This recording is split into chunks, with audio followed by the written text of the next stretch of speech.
Sementara itu, setelah 3 hari menunggu, pihak keluarga korban meminta tim gabungan segera mengerahkan alat berat untuk proses evakuasi. Salah satu orang tua korban yang masih tertimbun mengaku telah pasrah dan ikhlas jika kondisi anaknya tidak bisa diselamatkan.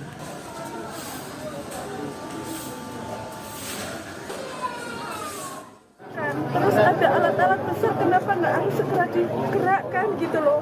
Kita dari pihak keluarga sudah pasrah, sudah ikhlas, 3 hari menunggu gitu loh. Sedangkan tadi di tempat kejadian itu sudah bau seperti itu kan tadi, sampai bau nggak enak sudah gitu loh.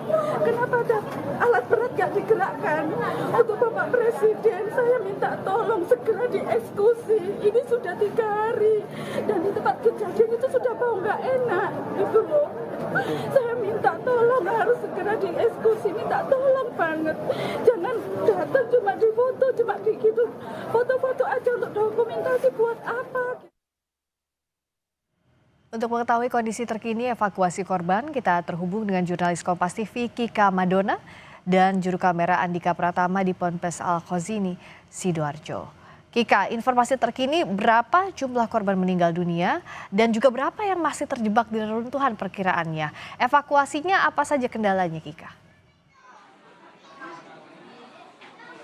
Ya, Friska dan juga saudara, kalau berdasarkan informasi yang juga kemudian kami terima tadi dari Kabasarnas yang menyatakan bahwa 1 orang korban ditemukan meninggal dunia pada sore hari tadi, ini artinya jumlah korban meninggal dunia sebanyak 4 orang.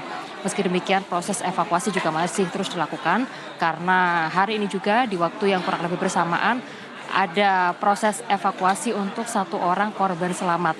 Yang mana 1 orang korban selamat ini saat ini langsung dilarikan ke salah satu rumah sakit yang ada di Sidoarjo untuk mendapatkan penanganan medis seperti itu untuk kemudian melakukan pemulihan supaya nantinya bisa kembali beraktivitas seperti biasa. Jadi kalau di total berapa jumlah saat ini yang juga kemudian jumlah korban yang saat ini juga masih dicari. Kalau berdasarkan data dari DVI Polri yang juga kami terima pada hari ini, ada sampai dengan siang tadi total ada 66 nama yang juga kemudian disetorkan oleh wali murid atau orang tua untuk dicari.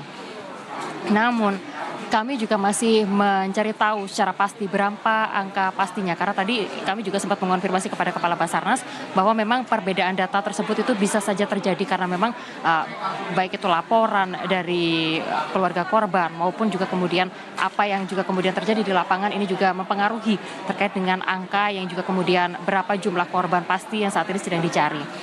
Namun saudara, tadi juga disampaikan oleh Kepala Basarnas bahwa pada hari ini tadi atau pada sore hari tadi ini sudah ada 15 titik yang juga kemudian sudah diketahui keberadaan dari masing-masing korban tersebut. Sementara itu jika tadi sudah ditemukan 2 dan juga sudah dilakukan proses evakuasi, ini artinya masih ada 13 titik di mana proses untuk evakuasi ini juga masih terus dilakukan.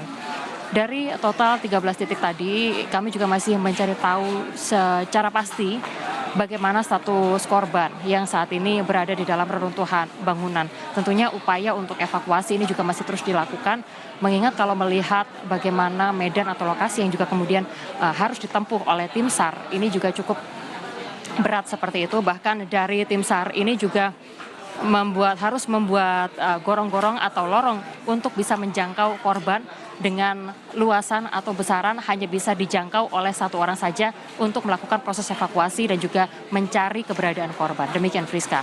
Lokasi pencarian korban sulit, tapi kita harapkan korban yang hilang bisa segera ditemukan. Terima kasih Kika Madona.